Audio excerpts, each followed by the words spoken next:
बारचे नियम तर सगळे तुडवले गेलेलेच आहेत, परंतु याच्या बाबतीत खुलासा करताना माजी मंत्री रामदास कदम यांनी सांगितलं की माझ्या पत्नीच्या नावाने बार आहे, म्हणजे आता त्याच्यात काय डिस्प्यूट राहिला नाही. गृहराज्यमंत्र्याच्या आईच्या नावाने डान्स बार चालतो, तो सुद्धा पोलीस स्टेशनच्या नाकाच्या खाली. हे गृहराज्यमंत्री नवीन मुंबईपर्यंत डान्स बारवरती रेड करायला जातात का? तर अश्लीलता चालते, अश्लीलता पसरवली जाते, अनैतिक धंदा आहे, समाज विघातक कृती आहे, म्हणून हे काय करतात, रेड करतात. हरकत नाही, चांगले काम करतात. पण स्वतःच्या आईच्या नावाने जो डान्स बार चालतोय त्याच्यावर कोण कारवाई करणार? त्याच्यावर कारवाई झालेली आहे. त्यांनी असं देखील सांगितलं, माझा उल्लेख त्यांनी अर्धवट वकील म्हणून केलेला आहे. त्यांना एक गोष्ट कळली पाहिजे, विधानसभेत मी वकील म्हणून बोलत नाही, विधानसभेत मी आमदार म्हणून बोलतो. पुन्हा ही माझ्या आमदारकीची 4थी टर्म आहे. त्याच्यामुळे विधानसभेचे नियम, विधानसभेचे कायदे मला चांगले माहिती आहेत. त्यामुळे मला त्यांच्या ज्ञानाची किंवा त्यांच्या सर्टिफिकेटची गरज नाही. राहिला प्रश्न, त्यांनी असं सांगितलं की डान्स बार आम्ही चालवत नाही, आम्ही चालवायला दिलेला आहे आणि जो चालवतो त्याच्यावरती जबाबदारी आहे. तर मी आपल्या माहितीसाठी हे कायद्यातल्या तरतुदी आणलेल्या आहेत. Liability of the licensee for the act of a servant, म्हणजे तुमच्या नोकराने किंवा तुम्ही ज्याला प्राधिकृत केलं आहे त्याने जर एखादं दुष्कृत्य केलं तर त्याची जबाबदारी कोणाकडे? एक नोकरनामा असतो, इकडे ठेवले सगळं, एक नोकरनामा असतो. जर तुमच्या वतीने तुम्ही कोणाशी ॲग्रीमेंट करा, त्या ॲग्रीमेंटला काही किंमत नाही, परंतु कुठलाही डान्स बार चालवताना एक नोकरनामा असतो, ज्या नोकरनाम्यामध्ये तुम्हाला त्याची सगळी माहिती भरून द्यावी लागते. हा नोकरनाम्याची कॉपी आहे आणि ह्या नोकरनाम्यावरती मालकाला सही करावी लागते. या नोकरनाम्यावरती मालकाला सही करावी लागते. आणि एखादी कृत्य तुमच्या वतीने जो प्राधिकृत झालेला आहे त्याने केलं तर त्याची जबाबदारी काय? तर मी तुम्हाला वाचून दाखवतो. Liabilities of the licensee for the act of the servant. The holder of the license, permit, pass or authorization granted under this act shall be responsible as well as the actual offender for any offense committed by any person in his employ or acting with his express or implied permission on his behalf under the provision of this act as if he himself has committed the same, unless he shall establish that all due and responsible precautions were exercised by him to prevent the commission of such offense. याचा अर्थ असा आहे की तुमच्या वतीने ज्या कोणी तिकडे प्राधिकृत केलेला असेल, जो काम करत असेल, तो जबाबदार जरी असला तरी हे कृत्य मी केलंय म्हणजे कोणी ज्याच्या नावाने परवाना आहे त्याने असं समजण्यात यावं, अनलेस जर तुम्ही तशी कृत्य करण्यापासून त्याला सगळ्या गोष्टीत परावृत्त करायला तुम्ही सिद्ध केलं तर. म्हणजे त्यांनी सांगितलं ना की आम्हाला कळलं आणि आम्ही डान्स बार बंद करून टाकला, मग त्याच्या अगोदर तर तुम्ही कुठली प्रिकॉशन घेतली नाही. आणि हे जर म्हणत असतील की आम्हाला माहीतच नव्हतं, तर ह्या डान्स बारवर जशी 31/5/2025 रेड झाली, तशीच रेड 28/5/2023 रेड झाली होती. त्याच्यामध्ये गुन्हा हाच आहे. दुसरी रेड 10/8/23ला झाली होती. म्हणजे 2-2 रेड ह्याच्या अगोदर ह्या बारवर झालेले आहेत आणि याचे पुरावे आहेत. हे माझे कागद नाही आहेत, हे कागद FIRच्या कॉपीज आहेत आणि ह्या सगळ्या राईट ऑफ इन्फॉर्मेशनमध्ये मिळालेली माहिती आहे.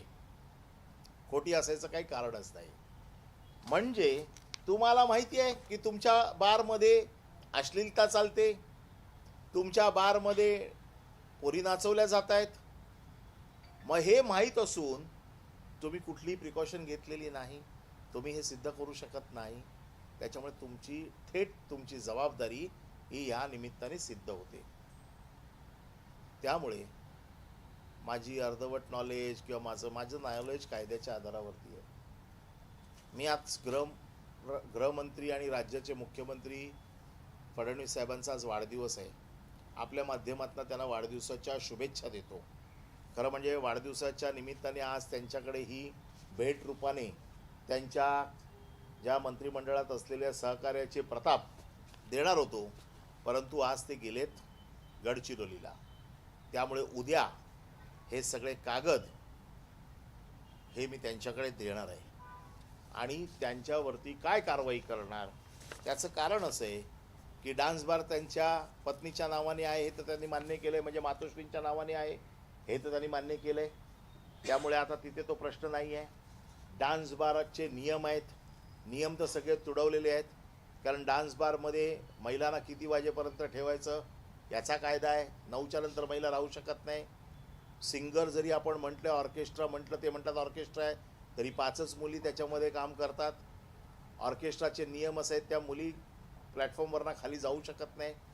यांच्याकडे हे म्हणतात 14 मुलींचं लायसन होतं, 5 मुलींना लायसन परवानगी असताना 14 मुली काय करत होत्या. पुन्हा रेकॉर्डिंग पोलिसांचं आहे, ज्याच्यामध्ये नृत्य करताना, लगट करताना, पैसे उधळताना या सगळ्या गोष्टी आलेल्या आहेत. त्यामुळे ह्या केसमध्ये सिद्ध करण्यासारखं आता काही राहिलेलं नाही. माझी मुख्यमंत्र्यांना विनंती आहे, त्यांनी ताबडतोब कारवाई करावी आणि ही कारवाई जोपर्यंत ते करत नाही, मी प्रत्येक आठवड्याला त्यांना एक स्मरणपत्र देणार आहे. प्रत्येक आठवड्याला त्यांना मी स्मरणपत्र देणार आहे की आपण कारवाई केली. ज्या त्या रेड करतायत आम्हाला मान्य आहे, ही त्यांची कदम फॅमिलीची जुनी सवय आहे, सगळीकडे रेड करायची. आणि आम्ही ह्याला तोडपाणी गँग म्हणतो. म्हणजे त्यांच्या दोन्ही मुलांचे आमच्याकडे भरपूर प्रताप आहेत. हे टप्प्याटप्प्याने आम्ही बाहेर काढू.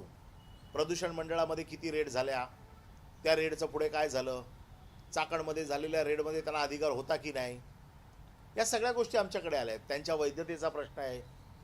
आता हळूहळू टप्प्याटप्प्याने सगळ्या गोष्टी घेतोय. हा झाला त्यांच्या डान्स बारच्या अश्लीलतेचा पुरावा. ते म्हणतात ना, माझ्या आईची बदनामी करतायत, माझ्या आईची बदनामी करतायत. अरे लाज वाटायला पाहिजे की आपल्या बायकोच्या नावाने असे प्रकारचे बार उघडून तिकडे मुली नाचवायला. शरम वाटली पाहिजे महाराष्ट्राला. महाराष्ट्राची मान खाली घातली तुम्ही की आपल्या पत्नीच्या नावाने. एवढं तर कळायला पाहिजे होतं की आपल्या पत्नीच्या नावाने हा बार चालतो, त्या बारमध्ये अश्लील डान्स चालतो, त्या बारमध्ये अश्लीलता पसरवली जाते. आणि तुम्ही गृहराज्यमंत्री आहात महाराष्ट्राचे, तुमच्या आईच्या नावाने, आज तुमच्या आईच्या नावाला बट्टा लागला, तुम्हाला लाज वाटते ना, मग अशी कृत्य करता कशाला. त्यामुळे माझं मत असं आहे की मुख्यमंत्र्यांनी यांचा राजीनामा घ्यावा. दुसरा विषय आहे जगबुडी नदीचा. जगबुडी नदीच्या बाबतीमध्ये मी त्या दिवशी आरोप केला होता की 67 किलोमीटरची जगबुडी नदी, या जगबुडी नदीच्या बाबतीत जो गाळ उपसायचा, वाळू उपसायचा हा जो काय उपक्रम आहे, या उपक्रमामध्ये फक्त 100-150 मीटरवरती गाळ उपसला जातो. त्यांनी सांगितलं की तो गाळ कोण घेऊन जात नाही, त्या गाळाला म्हणजे तो गाळ शेतकऱ्यांच्याकडे दिला पाहिजे असा नियम आहे. की गाळ उपसतंय कोण, सरकार आपल्या पैशाने उपसते, तो शेतकऱ्यांकडे दिला पाहिजे. ज्या शेतकऱ्यांना त्याची गरज आहे भराव टाकण्यासाठी, असं आणखीन कुठल्या कामासाठी. वाळू असेल तर तो तुमच्या नवीन नियमाप्रमाणे घर बांधणीसाठी त्याला 5 ब्रास दिले पाहिजे. हा सगळा जो काय मी त्या दिवशी पुरावे दिलेले आहेत ही सगळी जी वाळू आहे, ही सगळी वाळू ही योगिता डेंटल हॉस्पिटल आहे, जे गृह राज्यमंत्र्याच्या बहिणीच्या नावाने हॉस्पिटल आहे, दातांचं महाविद्यालय, हॉस्पिटल नाही महाविद्यालय आहे. या महाविद्यालयाच्या प्रांगणामध्ये ही वाळू पडलेली आहे. जर ही वाळू कोण घेऊन जात नाही तर ही वाळू तुमच्या प्रांगणात काय करते? तुम्ही ह्या वाळूचे ढिगारे स्वतःच्या कॉलेजमध्ये कशाला लावलेत? जर कोण घेऊन जात नाही तर ते तिथेच पडून राहायला पाहिजे. तुम्हाला ह्याची गरज काय? ह्या गाळामध्ये वाळू मिश्रित ही गाळ आहे, याच्यामध्ये ते तिथे चाळली जाते, वाळू वेगळी केली जाते, गाळ वेगळा केला जातो आणि यांचे चट्टे बट्टे ही वाळू नंतर घेऊन विकून टाकतात. बिपिन पाटणे हा कोण? शेतकरी आहे. कदम हा कोण? शेतकरी आहे. म्हणजे ह्यांची वाळू जिथे जिथे पडलेली आहे त्या वाळूचा आम्ही व्हिडिओ जिओ टॅग लागून आम्ही ड्रोन सर्वे केलेला आहे आणि तो मी उद्या पेनड्राईव्हच्या माध्यमातून मुख्यमंत्र्यांकडे देणार आहे. त्याचं कारण असं आहे की ही जर वाळू कोण घेऊन जात नाही तर ह्या वाळूचा तुम्हाला उपयोग काय? पण हे म्हणतात की मी त्याचा कोणी नाही. 1 वर्षापर्यंत त्यांच्या म्हणण्याप्रमाणे पकडून चालू की 1 महिन्यापर्यंत ते त्या ट्रस्टवर होते. शिवतेज आरोग्य संघटना, आरोग्य सेवा संस्था हा ट्रस्ट आहे, ज्या ट्रस्टचं ते कॉलेज आहे. कोण कोण आहे त्याच्यात? यांची आई आहे, यांची बहीण आहे, यांचा भाऊ आहे. हे स्वतः आहेत असं माझं मत आहे. पकडून चला ते नाही आहेत. मग मी जे काय म्हणतो की कॉन्फ्लिक्ट ऑफ इंटरेस्ट, की तुम्ही काढलेली वाळू, तुम्ही चालवलेले आईच्या नावाने डान्स बार, हे कॉन्फ्लिक्ट ऑफ इंटरेस्ट या सदराखाली मोडतात. स्वकीयांचं हित म्हणजे कॉन्फ्लिक्ट ऑफ इंटरेस्ट. यांनी तर असं जाहीर नाही केलंय कुठे की माझे या घराशी काही संबंध नाही, मी या घराशी संबंध तोडलेले आहेत, कुठली पेपर नोटीस दिली नाही आहेत. किंबहुना कालच त्याच्या वडिलांनी मोठं भाषण केलंय की माझी दोन्ही कशी मुलं कर्तृत्वान निघाली आहेत. ही त्यांची कर्तृत्व आहेत आणि या कर्तृत्वाचा त्याच्या वडिलांना अभिमान आहे. कालच सांगितलेलं आहे. त्याच्यामुळे ते कॉन्फ्लिक्ट ऑफ इंटरेस्ट या सदराखाली मोडतात. दुसरा विषय जो मी सांगितला होता, महाप्रळ नाळा. महाप्रळ नाळ्याचं उत्खनन करण्यासाठी आकिब मुकादम या माणसाने मुख्यमंत्री एकनाथ शिंदेंना पत्र लिहिलं की मला हा गाळ काढू द्या. नंतर त्याने पालकमंत्री यांना पत्र लिहिलं, उदय सामंतना, की मला गाळ काढू द्या. त्यानंतर योगेश कदम यांनी पत्र दिलं की मला हा गाळ काढू द्या. अख्ख्या महाराष्ट्रात एकाच माणसाला अशा प्रकारे गाळ स्वतःच काढायचा आणि स्वतःच त्याची विल्हेवाट लावायची, अशा प्रकारचं काम दिलं गेलं. हे दिलं कोणाच्या आदेशाने? महसूल मंत्र्यांच्या आदेशाने, राज्य महसूल मंत्र्यांच्या आदेशाने. हे दिल्याच्या नंतर जिथे गाळ काढायची परवानगी दिली होती, महादेव नाला नावाचा जो प्रकार आहे, महाप्रळ गाव महादेव नाला, या महादेव नाल्याच्या ऐवजी त्यांनी गाळ काढला कुठे? सावित्री नदीचा. सावित्री नदीचा गाळ काढल्यावरती तो देखील सक्शन पंपने काढला, म्हणून कलेक्टरने त्याच्यावरती बंदी आणली. हे सगळे कागद मी आपल्याकडे उद्या त्यांना सबमिट केल्यावरती देणार आहे. याच्यावरती बंदी आणल्यानंतर आकिब मुकादम हा कोर्टात गेला. कोर्टाची ऑर्डर आहे. कोर्टाने काय सांगितलं? काल त्यांनी सांगितलं ना, कोर्टाच्या आदेशाने वाळू काढत होता. कोर्टाने काय सांगितलं? Due process of law follow करून तुमची ऑर्डर द्या, कारण तुम्ही त्यांना शोकॉज नोटीस दिलेली नाही आहे. आणि त्यांना गाळ काढायला परवानगी दिली. त्यांच्यावरती गाळ काढायची परवानगी कुठली आहे? महादेव नाल्यातली. गाळ काढतायत कुठला? सावित्री नदीतला. अख्ख्या महाराष्ट्रात फक्त एकटाच माणूस असा गाळ काढतोय आणि म्हणून त्यांच्यावरती कारवाई झाली. हा अकीद मुकादम कोण आहे? हा यांच्या घरातला नोकरासारखा आहे, म्हणजे यांचा अगदी घरचा माणूस. त्याचे फोटो मी आपल्याला त्या दिवशी दाखवले. पुढे तरी फोटो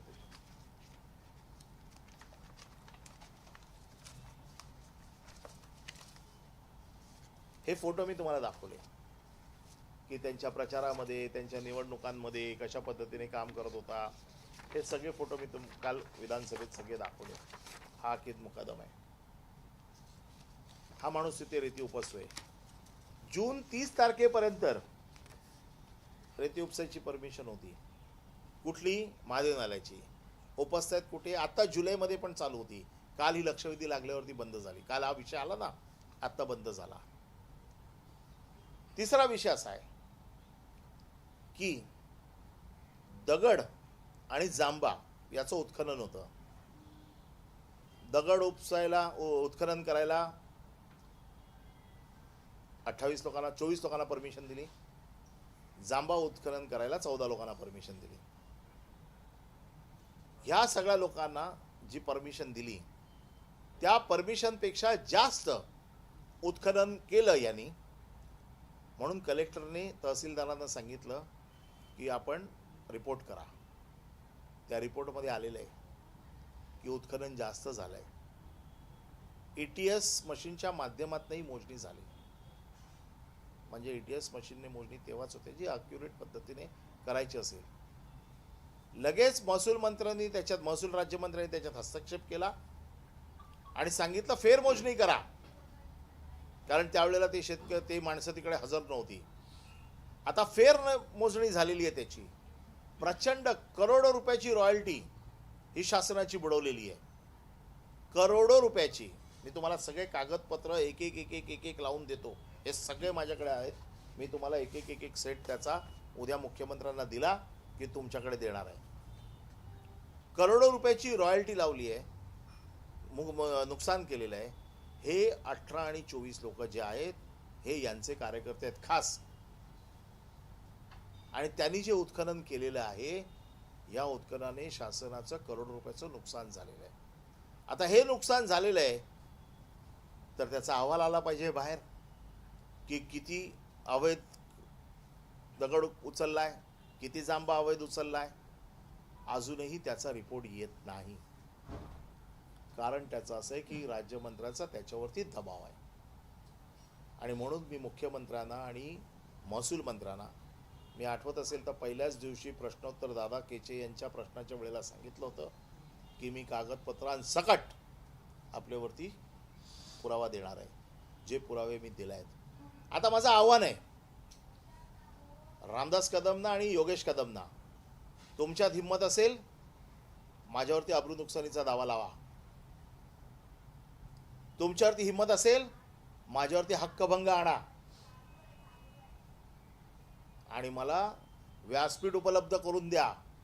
त्याचं कारण असं आहे की जर मुख्यमंत्र्यांनी यांच्यावर कारवाई केली नाही तर मी स्वतः कोर्टात जाणार आहे. त्यांनी माझा आमदार म्हणून नॉलेज बघितलंय. जे अर्धवट म्हणतात ना मला वकील, ते वकील म्हणून माझं पूर्ण ज्ञान मला जे दाखवायचं आहे ते मी कोर्टात दाखवेन. आणि कुठल्याही परिस्थितीमध्ये महाराष्ट्र सरकारची अब्रू जर मुख्यमंत्र्यांना वाचवायची असेल तर मुख्यमंत्री या गृहराज्यमंत्र्याचा राजीनामा घेतील आणि अब्रू जाण्यापासून सरकारला वाचवतील असं मला वाटतं. आज त्यांना वाढदिवसाच्या शुभेच्छा देतो आणि या वाढदिवसाच्या निमित्ताने त्यांनी सद्बुद्धीचा वापर करून या आपल्या सगळ्या मंत्र्यांना आवर घालावा अशी आज त्यांना वाढदिवसाच्या निमित्ताने त्यांना आज विनंती करतो. आज अजितदादा पवार यांचा देखील वाढदिवस आहे. त्यांना देखील मी शुभेच्छा देतो. अजितदादा पवार त्या दिवशी सभागृहात हजर होते. त्यांच्या कडक स्वभावाचा मी साक्षीदार आहे. असल्या गोष्टी ते खपवून घेणार नाहीत. काल सूरज चव्हाणचा त्यांनी ताबडतोब राजीनामा घेतला. अशा गोष्टी अजितदादांच्याही पचनी पडणार नाहीत. अजितदादांना देखील मी वाढदिवसाच्या शुभेच्छा देताना अशा गोष्टी तुम्ही मान्य करू नका. एकनाथ शिंदेंकडनं माझी काही अपेक्षा नाही आहेत. कारण त्यांना त्यांचा राजीनामा घेणं परवडणार नाही आणि ते घेऊ शकत नाही असा माझा अभ्यास आहे. त्यामुळे ह्या दोन्ही मुख्यमंत्र्यांना आणि उपमुख्यमंत्र्यांना वाढदिवसाच्या शुभेच्छा देताना त्यांच्या महसूल राज्यमंत्र्याच्या राजीनाम्याची मागणी मी आज करत आहे. धन्यवाद. या तीन वेगवेगळ्या केसेस आहेत आणि त्या तिन्हीचे उद्याच एकाच दिवशी तुम्ही पुरावे बद देणार, मुख्यमंत्र्यांकडे देणार, कारण आज मुख्यमंत्री नाही आहेत. मुख्यमंत्र्यांकडे कागदपत्र, सरकारी कागदपत्र, सरकारच्या ऑर्डर्स, कायद्याचे नियम, ड्रोन सर्वे केलेले माझे पेनड्राईव्ह, हे सगळे उद्या मुख्यमंत्र्यांकडे दिले जातील. ज्या बार संदर्भात आपण उल्लेख केलेला आहे, तुम्ही सांगितले की संबंधित जो मालक आहे त्याच्यावर देखील कारवाई व्हायला पाहिजे, म्हणजे गृहराज्यमंत्र्यांच्या आईवर कारवाई व्हायला पाहिजे असं तुम्हाला? खरं म्हणजे त्या माऊलीचा काय दोष आहे असं मला वाटत नाही, परंतु ह्यांना अक्कल असायला पाहिजे, ह्यांना कळलं पाहिजे की कोणाच्या नावाने असे धंदे करायचे. दुर्दैव आहे, त्यांच्या माऊलीवरती, त्या माऊलीवरती काही कारवाई व्हावी असं कोणालाही मनापासून वाटणार नाही, कारण त्यांचा याच्याशी काही संबंध असेल मला वाटत नाही. परंतु हे जे पितापुत्र आहेत पराक्रमी, यांना तर अक्कल शिकवावीच लागेल, धडा शिकवावाच लागेल, कारण ह्यांना सत्तेचा महाज आलाय. आमचं कोण काही वाकडं करू शकत नाही, या उन्मादामध्ये ते वागतायत. ज्या पद्धतीची दादागिरी, ज्या पद्धतीची खंडणीबाजी, ज्या पद्धतीची वसुली महाराष्ट्रात चालू आहे, ह्याला कुठेतरी वेसण घातलंच पाहिजे मुख्यमंत्र्यांनी. आणि मुख्यमंत्र्यांना सगळं माहिती आहे. मी आता एक एक केसेस ज्या पद्धतीने सांगत जाईन, या मुख्यमंत्र्यांकडे ऑलरेडी पोचलेले आहेत. माझ्या माहितीप्रमाणे मुख्यमंत्र्यांनी खासगीत बोलवून दम पण दिलाय, कारण ज्यांच्याकडे खंडणी मागितली गेली असे बरेच लोक मुख्यमंत्र्यांच्या ओळखीचे आहेत, त्यांनी मुख्यमंत्र्यांकडे जाऊन तक्रारी केल्यात अशी माझी माहिती आहे. कदाचित खरी असेल खोटी असेल मला माहीत नाही, पण ही माहिती आहे. ज्याचा पुरावा आहे त्याचा पुरावा मी तुमच्या समोर दिला. जी माहिती आहे त्याचा पुरावा ज्या वेळेला माझ्या समोर येईल, काही पुरावे आलेले आहेत, काही पुरावे येतील, त्याचे मी आपल्याला टप्प्याटप्प्याने सादर करत जाईल. या प्रकरणामध्ये एक असं आहे की ज्यावेळेस गृहराज्यमंत्री योगेश कदम यांनी पनवेलमध्ये काही डान्स बारवर कारवाई केली आणि त्याच्या बातम्याही सगळ्या पेपरमध्ये आल्या, त्याच्यानंतर काही काळातच त्यांच्या या जे त्यांच्या मातोश्रींच्या नावे असलेल्या बारवर कारवाई होती. जेव्हा पनवेलमध्ये कारवाई होते, समाजसेवा शाखेतर्फे ती कारवाई झाली. योगेश कदमांच्या संबंधित या बारवर कारवाई होते तेव्हा क्राईम ब्रांच युनिट आणि समतानगर पोलीस स्टेशन कारवाई करते. तर तुम्हाला याच्यामध्ये काही राजकारण वाटतं का की नाही? मला पनवेल मधली कारवाई आणि लगेचच मी तो योगेश कदमांचा इंटरव्ह्यू ऐकला नवीन मुंबईतल्या रेडच्या नंतरचा. त्याच्यात त्यांनी सांगितलं की होय, मी पुढाकार घेऊन ती करायला लावली आणि असलं कुठलंही कृत्य मी होऊ देणार नाही. सर, तुम्हाला काय नैतिक अधिकार आहे हे बोलायचा? तुमच्या आईच्या नावाने चाललेल्या डान्स बार मध्ये मुली नाचतायत आणि तुम्ही दुसऱ्या बारवरती जाऊन कारवाई करताय. कारवाई मी तर सरकारमध्ये नाहीये, कारवाई काय आम्ही सांगून कोण करणार नाहीये, त्याच्यामुळे आमच्या राजकारणाचा भागच नाहीये. मला कळल्यावरती मी राईट ऑफ इन्फॉर्मेशन मध्ये माहिती मागितली, राईट ऑफ इन्फॉर्मेशन मध्ये माहिती आली. आता राजकारण असेल तर त्यांचं अंतर्गत राजकारण काय असेल ते त्यांना लक लाभो. परंतु जर मला एखाद्या गोष्टीवरती आक्षेप आहे की डान्स बार चालू देणार नाही असं मी म्हणतोय आणि माझ्या आईच्या नावाने डान्स बार चालतोय, जो सिद्ध झालाय रेडमध्ये, तो एकदा नाही 2023 मध्ये देखील एकनाथ शिंदेच मुख्यमंत्री होते. एकनाथ शिंदे मुख्यमंत्री असताना देखील त्या डान्स बारवरती 2दा कारवाई झाली आहे.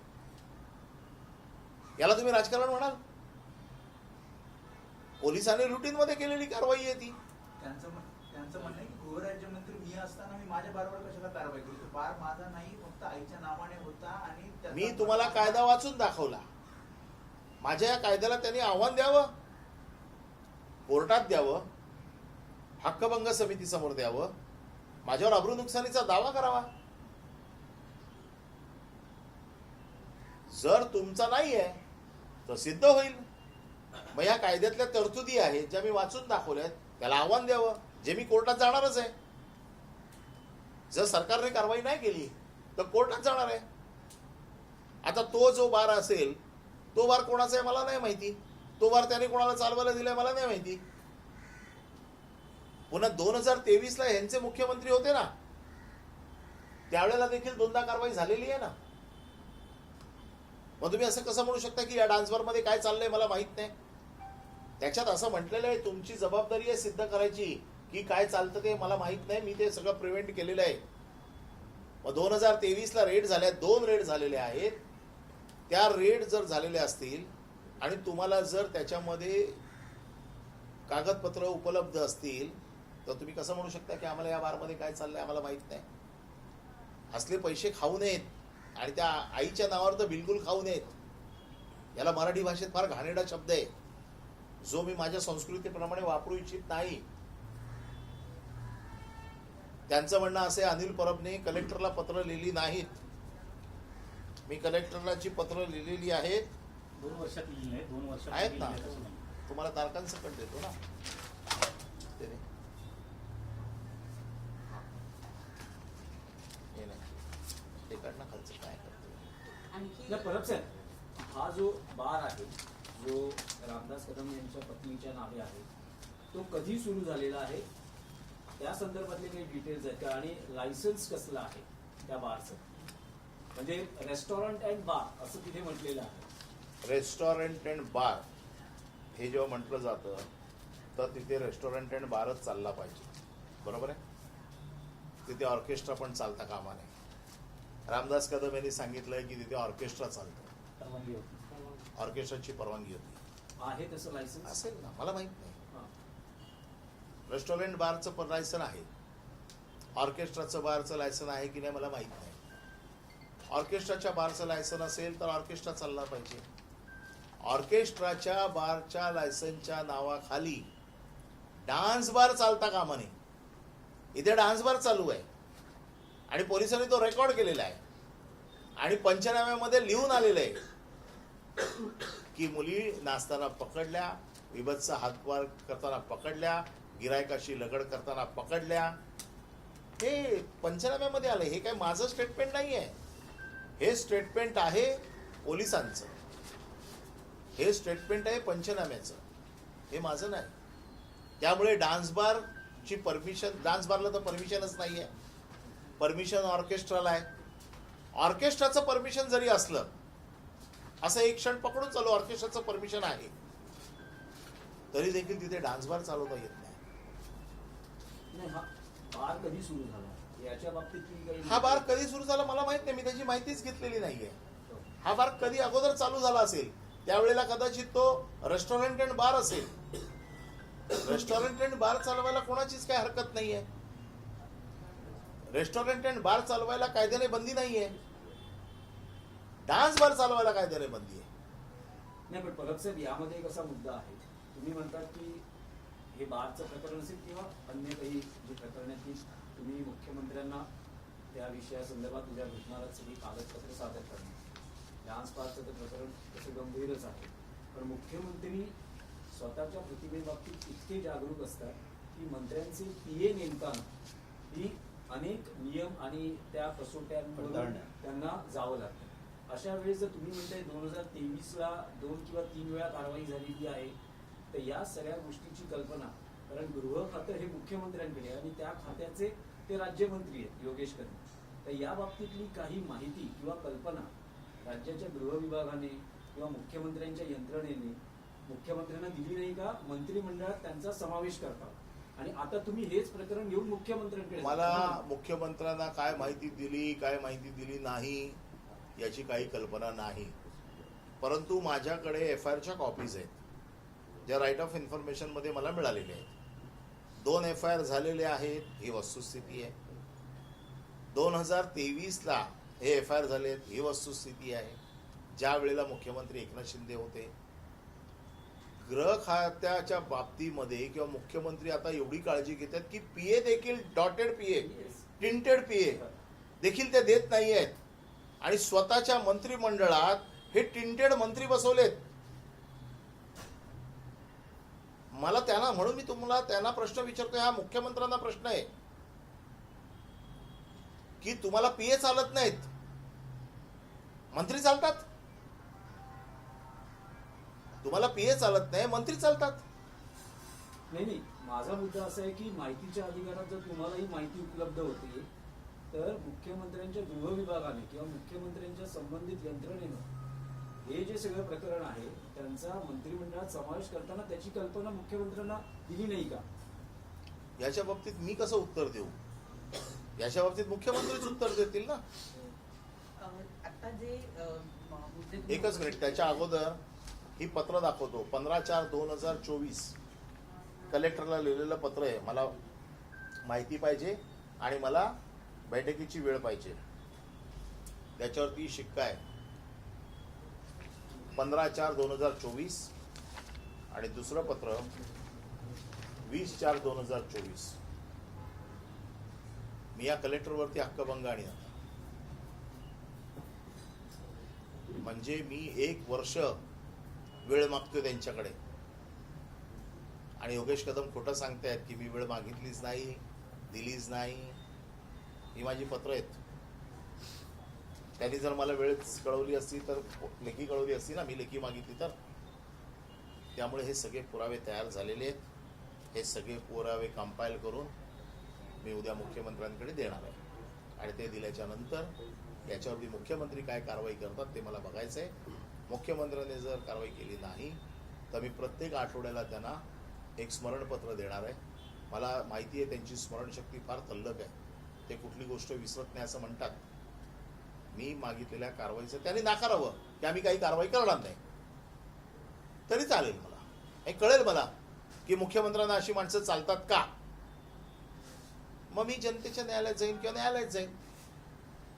न्यायालयाचे दरवाजे तर माझ्यासाठी मोकळे आहेत. परंतु फार गंभीर प्रकरण आहे. कदाचित कोकाटेंचा नवीन विषय आल्यामुळे यांची फाईल थोडी खाली गेली आहे. आज ते फार खुश असतील की ही फाईल खाली गेल्यामुळे.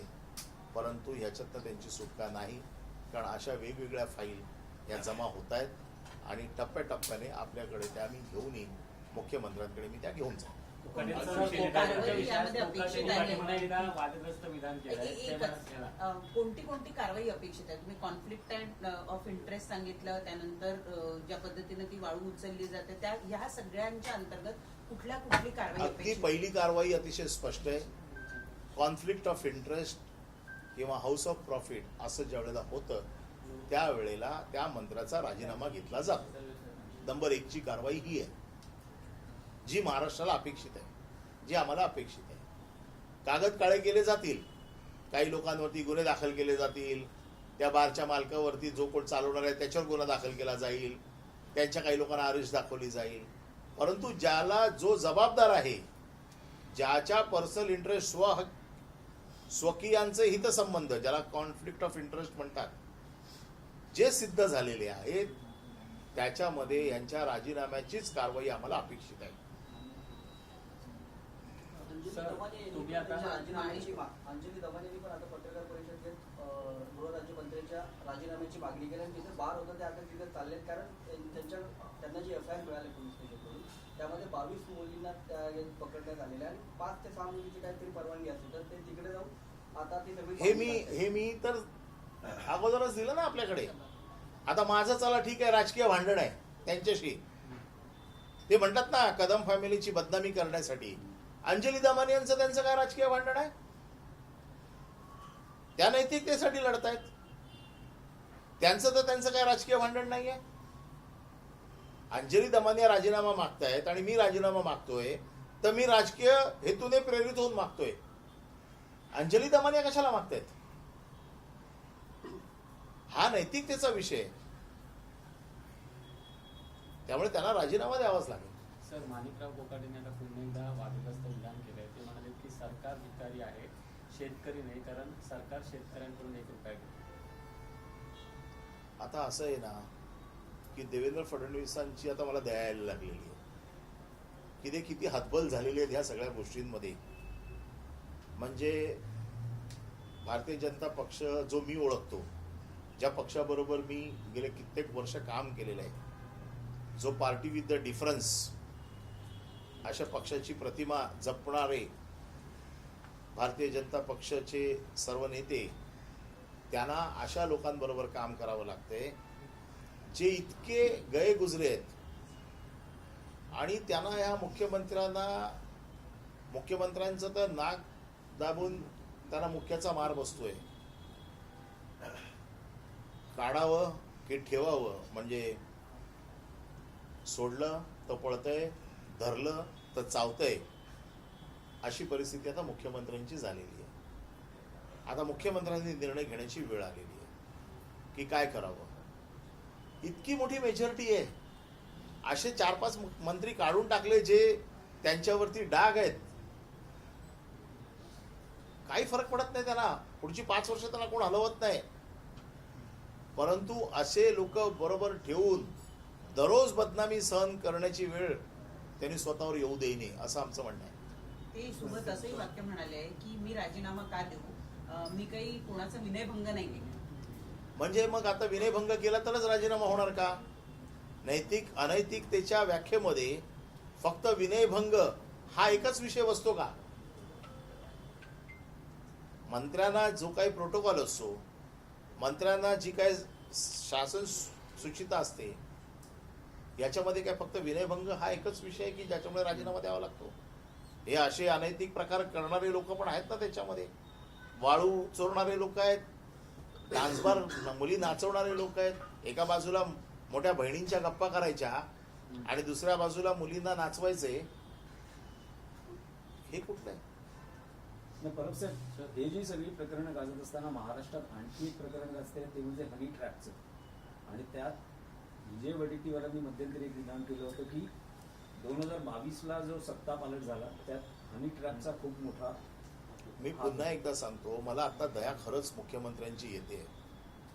कोण म्हणते हनी ट्रॅपमध्ये त्यांचे मंत्री अडकले आहेत, कोण म्हणतं हनी ट्रॅपमध्ये त्यांचे अधिकारी अडकलेले आहेत. या संदर्भातले जसे जसे पुरावे बाहेर येतील तसं तसं त्याच्यावर बोलणं जास्त उचित राहील.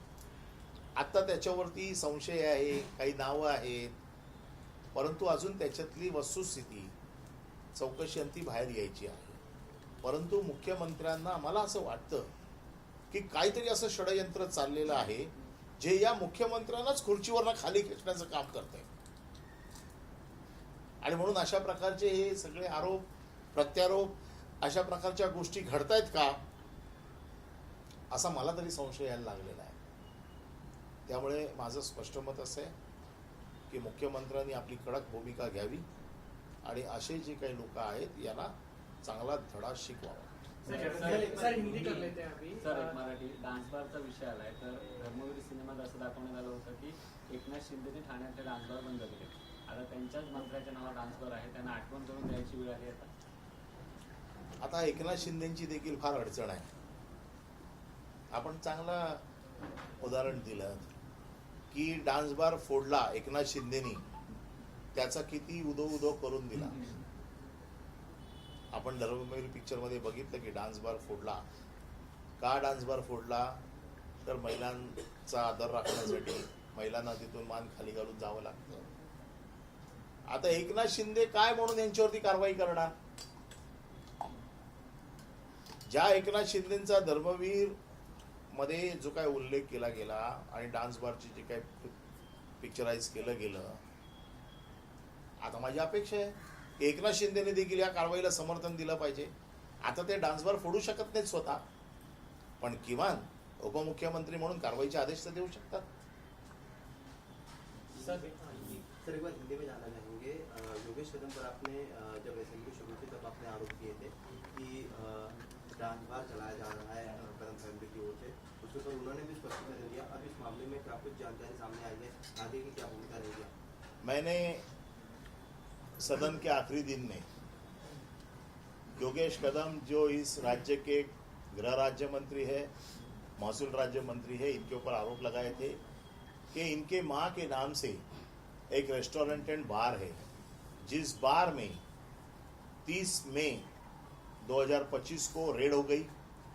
मुंबई पुलिस और क्राइम ब्रांच यूनिट नंबर 12 ने ये रेड की, जिसकी एफआईआर की कॉपी मुझे राइट ऑफ इंफॉर्मेशन के तहत मिली, जिसमें 22 बारबालाए, 22 गिराइक, 4 स्टाफ ऐसे लोग मिले, जिसकी वीडियो शूटिंग हो चुकी है, जिसमें बारबालाए नाच रही है, अश्लीलता का काम वहाँ पर हो रहा है. ये उनके ऊपर आरोप है. रामदास कदम इन्होंने कहा कि ये डांस बार मेरे पत्नी के नाम पे है, बार मेरे पत्नी के नाम पे है। बार चलाने में, रेस्टोरेंट एंड बार चलाने में कोई तकलीफ नहीं, लेकिन रेस्टोरेंट एंड बार के नाम पे डांस बार चलाना ये अनैतिकता है। और वो उनके कहना ऐसा था कि वो मेरे किसी नौकर ने या मैनेजर ने या जिसको मैंने चलाने दिया उसने ये किया है। मैंने कानून की इस धारा को आपके सामने रखा है, जिस धारा में ये कहा जाता है कि आपके नौकर ने या आपने जिसको भी ऑथराइज किया है उसने कोई अगर मिसकॉन्डक्ट किया तो उसकी जिम्मेदारी आपके ऊपर है। अगर आप ये प्रूव कर सकते हैं कि आपने सभी शर्तों को, नियमों को बंधन में रखा है, तो आपके ऊपर जिम्मेदारी नहीं है। मेरा ये कहना है कि 2023 में इस बार के ऊपर 2 बार रेड हो गई है। जब इस बार के रेड हो गई तब इनका ही शासन था, मुख्यमंत्री एकनाथ शिंदे जी थे। तो ये नहीं कह सकते कि इनको मालूम नहीं है कि यहाँ पर डांस बार चल रहा है। तो इनको बचने का कोई अभी इसमें उम्मीद नहीं है। इसलिए मैंने मुख्यमंत्री से कल या आज उनका जन्मदिन है, मैं उनको हार्दिक बधाई देता हूँ जन्मदिन की, और उनसे ये कार्रवाई की मांग करता हूँ कि ऐसे अनधिकृत कामों के लिए अगर मंत्री पद का उपयोग किया जाता है तो इसमें कॉन्फ्लिक्ट ऑफ इंटरेस्ट है। मैं जिस खाते का मंत्री हूँ उसी खाते के धंधे को अगर मेरे निकटवर्तियों को उसका अगर लाभ मिलता है तो वो कॉन्फ्लिक्ट ऑफ इंटरेस्ट होता है, जिसके तहत उन्होंने रेजिग्नेशन देना चाहिए। लेकिन योगेश कदम ने कल प्रेस कॉन्फ्रेंस में ये कहा कि मेरे जितने भी लोग हैं, अनिल परब जिन पर आरोप भी कर रहे हैं, वो हाईकोर्ट की परमिशन लेकर, चाहे वो रीति का काम हो या बाकी के काम कर रहे हैं, और अगर ये साबित होता है कि मेरा इन्वॉल्वमेंट है तो मैं इंक्वायरी में सामने जाऊंगा। मेरा यही कहना है, जो हाईकोर्ट की ऑर्डर है मेरे पास में है, मैंने पढ़ी हुई है। हाईकोर्ट ने ये ऑर्डर दी है जो अकीब मुकादम को जो रेती खींचने का काम दिया था, जिसको जहां पर दिया था वो जगह को छोड़ के दूसरे जगह से कर रहा है, नंबर 1।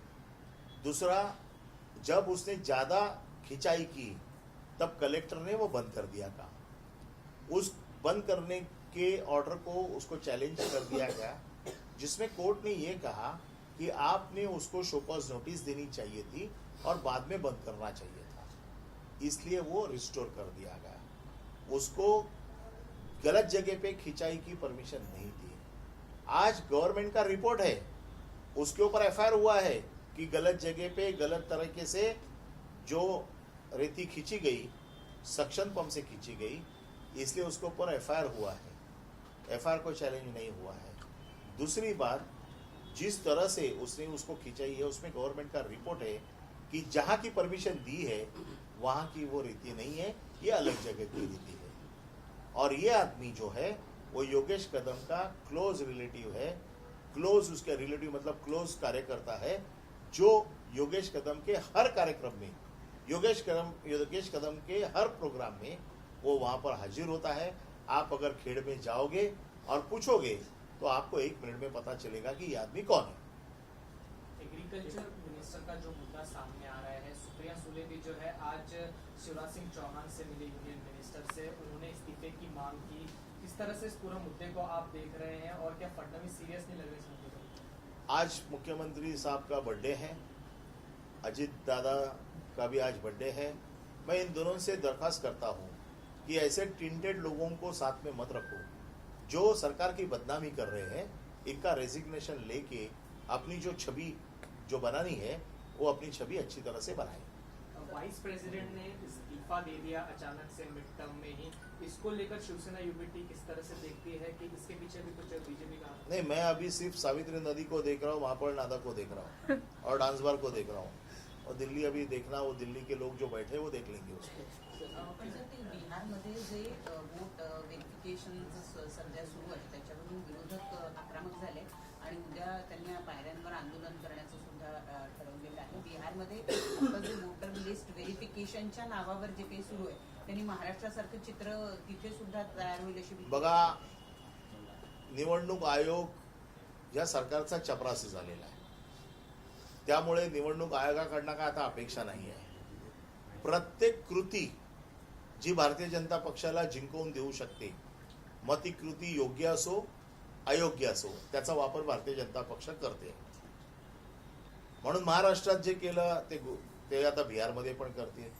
त्यांना एवढा मोठा जगातला पक्ष आहे, का घाबरतायत? आमचं नेहमी परत परत तेच म्हणणं आहे की तुम्ही जगातला सगळ्यात मोठा पक्ष म्हणून स्वतःला तुमची ओळख आहे असं तुम्ही म्हणताय, मग ह्या सगळ्या चुकीच्या गोष्टी का करताय जिंकण्यासाठी? लोक फोडायची. काल ईडीला सर्वोच्च न्यायालयाने इतका झापडलाय की महाराष्ट्राचा अनुभव आम्हाला आहे. महाराष्ट्राचा अनुभवाच्या वरनं मी जर काही स्टेटमेंट्स केल्या तर तुम्हाला त्रासदायक होतील. म्हणजे सर्वोच्च न्यायालयाचे सर्वोच्च जज देखील यांच्या कृतीबद्दल साशंक आहेत. त्यावरनं आपण लक्षात घ्या की यांची काय परिस्थिती आहे. सर, कल जो है बॉम्ब्लास्ट का जो खबर आई उसको लेकर आप क्या कहेंगे? क्या सरकार का ये बड़ा फेलियर है? इतने सालों से केस चल रहा था, लेकिन क्या जो सही में एक्यूज थे उनको पकड़ा नहीं गया और किसी और को? नहीं, इसमें दो चीजें देखनी होगी कि देखो, एक तो पहले इन्वेस्टिगेशन किस तरह से हुआ. इन्वेस्टिगेशंस में कुछ अगर कमियां है, नंबर 1 इसलिए वो छूटे होंगे. नंबर 2 हम उस चीज को सही ढंग से पेश नहीं कर पाए होंगे. तो ये सब देखना होगा, उसको स्टडी करनी होगी कि किस जगह पे हमारी कमियां रह गई जिस वजह से बॉम्ब ब्लास्ट में के आरोपी छूटे. ये बहुत सीरियस चीज है कि अगर बॉम्ब ब्लास्ट में के आरोपी छूट सकते हैं तो कोई भी केस के आरोपी छूट सकते हैं.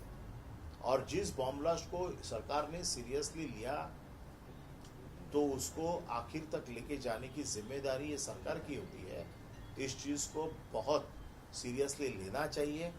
जहाँ पर कमियां हैं उसके ऊपर अच्छे पैनलिस्ट बिठाने चाहिए, बड़े सीनियर काउंसिल उसमें बिठाने चाहिए और हाई कोर्ट में ये देखना चाहिए कि ये डिसीजन जो है वो रिवर्स हो जाए और जो आरोपी थे उनको सजा हो जाए. सर, पावसाळी अधिवेशनामध्ये पुराव्याअभावी जी हाणामारी झाली होती, असं समजतंय. पुराव्याअभावी त्यांची सुटका झाली असं समजतंय. या अगोदर सुद्धा अशी बरेच प्रकरणं होती ज्याच्यामध्ये पुराव्याअभावी त्यांना सुटका करण्यात आली. बघा, काही प्रकरणात पुराव्याअभावी सुटका झाली तर आम्ही समजू शकतो, कारण कालानुरूप पुरावे कमजोर होत जातात, माणसं सापडत नाहीत. परंतु बॉम्ब ब्लास्ट सारखी केस आहे ज्याच्यामध्ये लोकांचा बळी जातो, ज्याच्यामध्ये शत्रू राष्ट्र इन्व्हॉल्व आहे. ही केस एवढी सोपी नाही आहे. बॉम्ब ब्लास्ट ज्या वेळेला होतो त्यावेळेला काय फक्त लोकल संघटना नसतात, त्याला अतिरेकी असतात. त्याच्यात दुसरं राष्ट्र आपल्या देशाची अस्थिरता करत असतं. आणि अशा प्रकरणामध्ये पुरावे, कुठले पुरावे आपण देऊ शकलो नाही, मांडू शकलो नाही, त्याचा अभ्यास करून आपल्याला ते पुरावे पुन्हा हायकोर्टात मांडता येतील का, किंवा त्याच्यावरती पुन्हा लाईट टाकून कोर्टाचं डिसिजन आपण आपल्या बाजूने घेऊ शकतो का, याच्यासाठी पूर्ण अभ्यास करून आपल्याला पूर्ण तयारीनिशी ती केस परत लढावी लागेल. सर, पावसाळी अधिवेशनामध्ये जे कार्यकर्त्यांची हाणामारी झाली की त्यांना काल जामीन मिळाला. पडळकरांचे जे कार्यकर्ते होते त्यांना जामीन मिळाल्यानंतर त्यांचे विजय मिरवणूक सारखे काढण्यात आले, ढोल ताशे वाजवण्यात आले. परत मी मुख्यमंत्र्यांवरती येतो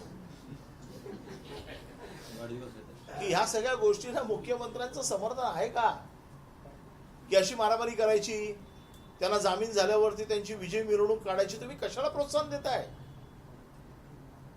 हे सगळे लोक, मला परत शंका येते की मुख्यमंत्र्यांना घरी बसवायचा कार्यक्रम आता नाही ना. आणि म्हणून अशा गोष्टींचा महाराष्ट्राने कधी अशा गोष्टी